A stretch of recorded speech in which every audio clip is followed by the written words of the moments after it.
Эти 20 миллиардов рублей должны стать мощным импульсом для национальной экономики. Программа льготного кредитования официально стартовала. Первый, самый ответственный этап – сбор заявок уже позади.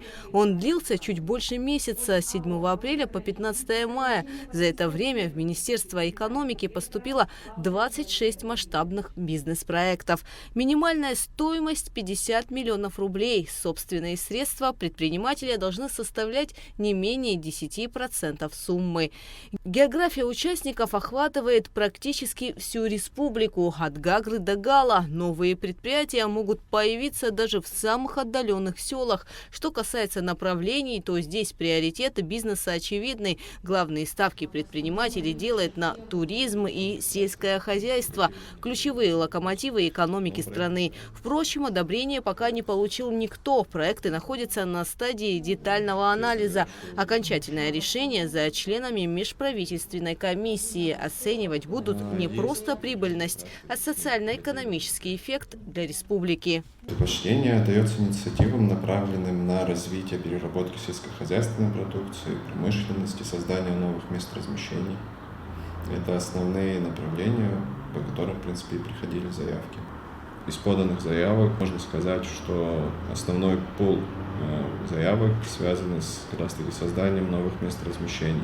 Но есть и производственные организации, которые собираются в будущем генерировать и создавать продукцию. Есть организации, которые планируют заниматься сельхоздеятельностью, в части введения новых технологий в сельхоздеятельности, в сельхозиндустрии. Соответственно, нельзя сказать, что там только гостиницы, либо только производство. Достаточно смешанный пул заявок пришел, что радует.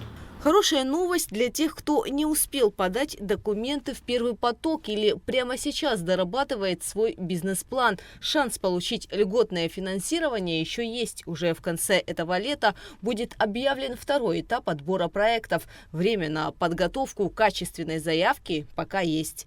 Вопрос не в освоении объема финансирования, вопрос в том, что мы рассчитываем, что появится возможность дополнительно еще какие-то в будущем реализовать проекты, важные для республики и несущие положительный экономический эффект в долгосрочной перспективе, безусловно.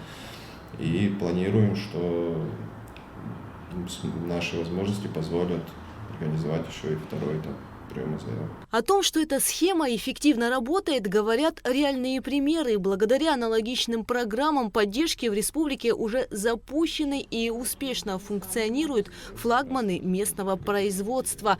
Кроме того, совсем скоро в эксплуатацию будут введены современный молочный завод в Лабре и высокотехнологичный цитрусовый комбинат в Пщапе, а также другие предприятия. И таких успешных точек роста должно стать в разы больше. Гугут Савардания, Ильдар Дамиров, Абхазское телевидение.